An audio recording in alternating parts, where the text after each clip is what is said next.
काशी में प्रताप मुकुट नाम का राजा राज्य करता था। उसके वज्र मुकुट नाम का एक बेटा था। एक दिन राजकुमार दीवान के लड़के को साथ लेकर शिकार खेलने जंगल गया। घूमते घूमते उन्हें तालाब मिला। उसके पानी में कमल खिले थे और हंस किलोल कर रहे थे। किनारों पर घने पेड़ थे जिन पर पक्षी चहचहा रहे थे। दोनों मित्र वहां रुक गए और तालाब के पानी में हाथ मुंह धोकर ऊपर महादेव के मंदिर पर गए। घोड़ों को उन्होंने मंदिर के बाहर बांध दिया। वो मंदिर में दर्शन करके बाहर आए तो देखते क्या है कि तालाब के किनारे राजकुमारी अपनी सहेलियों के साथ स्नान करने आई है। दीवान का लड़का तो वहीं एक पेड़ के नीचे बैठा रहा, पर राजकुमार से न रहा गया। वह आगे बढ़ गया। राजकुमारी ने उसकी ओर देखा तो वह उस पर मोहित हो गया। राजकुमारी भी उसकी तरफ देखती रही। फिर उसने किया क्या कि जूड़े में से कमल का फूल निकाला, कान से लगाया, दांत से कुतरा, पैर के नीचे दबाया और फिर छाती से लगा अपनी सखियों के साथ चली गई।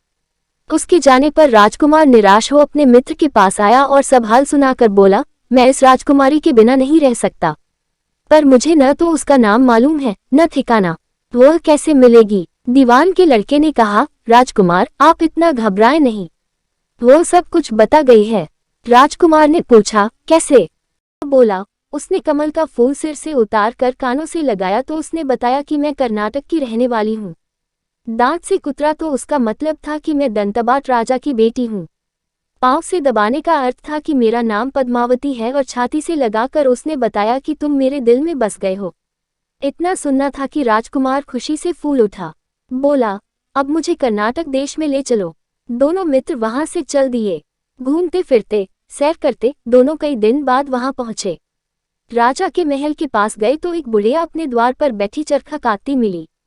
उसके पास जाकर दोनों घोड़ों से उतर पड़े और बोले, माए, हम सौदागर हैं, हमारा सामान पीछे आ रहा है, हमें रहने को थोड़ी जगह दे दो। उनकी शक्ल सूरत देखकर और बात सुनकर बुढ़िया के मन में ममता उमड़ आई। बोली, बेटा तुम्हारा घर है, जब तक जी में आए रहो। दोनों वहीं ठहर गए। दीवान के बेटे ने उससे पूछा, माई तुम क्या करती हो? तुम्हारे घर में कौन कौन है? तुम्हारी गुजर कैसे होती है? बुढ़िया ने जवाब दिया, बेटा मेरा एक बेटा है जो राजा की चाकरी में है। मैं राजा की बेटी पहमावती की धाय थी। बूढ़ी हो जाने से अब घर में रहती हूँ। राजा खाने पीने को दे देता है। दिन में एक बार राजकुमारी को देखने महल में जाती हूँ।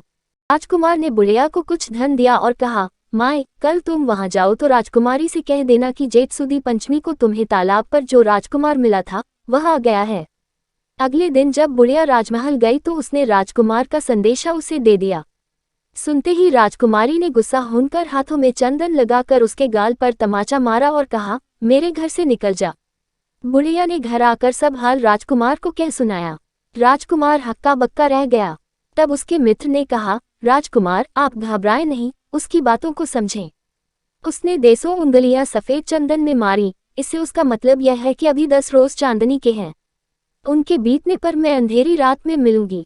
10 दिन के बाद बुढ़िया ने फिर राजकुमारी को खबर दी तो इस बार उसने केसर के रंग में 3 उंगलियां डुबोकर उसके मुंह पर मारी और कहा, भाग यहाँ से।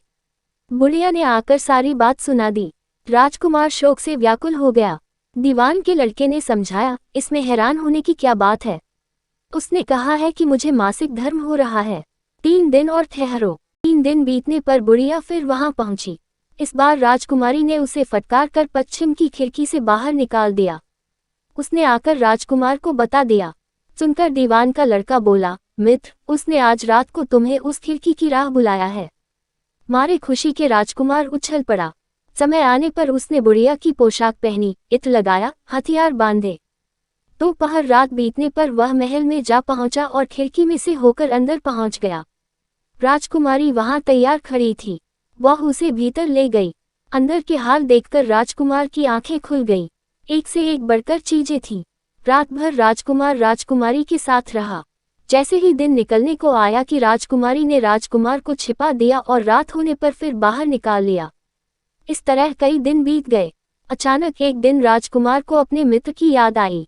उसे चिंता हुई कि पता नहीं उसका क्या हुआ होगा। उदास देखकर राजकुमारी ने कारण पूछा तो उसने बता दिया। बोला, वह मेरा बड़ा प्यारा दोस्त है, बड़ा चतुर है, उसकी होशियारी ही से तो तुम मुझे मिल पाई हो। राजकुमारी ने कहा, मैं उसके लिए बढ़िया बढ़िया भोजन बनवाती हूँ, तुम उसे खिलाकर तसल्ली देकर लौट आना। खाना साथ में लेकर राजकुमार अपने मित्र के पास पहुंचा। वे महीने भर से मिले नहीं थे। राजकुमार ने मिलने पर सारा हाल सुनाकर कहा कि राजकुमारी को मैंने तुम्हारी चतुराई की सारी बातें बता दी हैं, तभी तो उसने ये भोजन बनाकर भेजा है। दीवान का लड़का सोच में पड़ गया। उसने कहा, ये तुमने अच्छा नहीं किया। राजकुमारी समझ गई कि जब तक मैं हूँ वह तुम्हें अपने बस में नहीं रख सकती, इसलिए उसने इस खाने में जहर मिलाकर भेजा है। ये कहकर दीवान के लड़के ने थाली में से एक लड्डू उठाकर कुत्ते के आगे डाल दिया। खाते ही कुत्ता मर गया। राजकुमार को बड़ा बुरा लगा। उसने कहा, ऐसी स्त्री से भगवान बचाए, मैं अब उसके पास नहीं जाऊंगा। दीवान का बेटा बोला, नहीं, अब ऐसा उपाय करना चाहिए जिससे हम उसे घर ले चलें। आज रात को तुम वहां जाओ।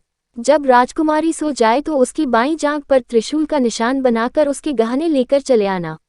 राजकुमार ने ऐसा ही किया। उसके आने पर दीवान का बेटा उसे साथ ले योगी का भेष बना, मरघट में जा बैठा और राजकुमार से कहा कि तुम ये गहने लेकर बाजार में बेच आओ। कोई पकड़े तो कह देना कि मेरे गुरु के पास चलो और उसे यहाँ ले आना। राजकुमार गहने लेकर शहर गया और महल के पास एक सुनार को उन्हें दिखाया। देखते ही सुनार ने उन्हें पहचान लिया और कोतवाल के पास ले गया।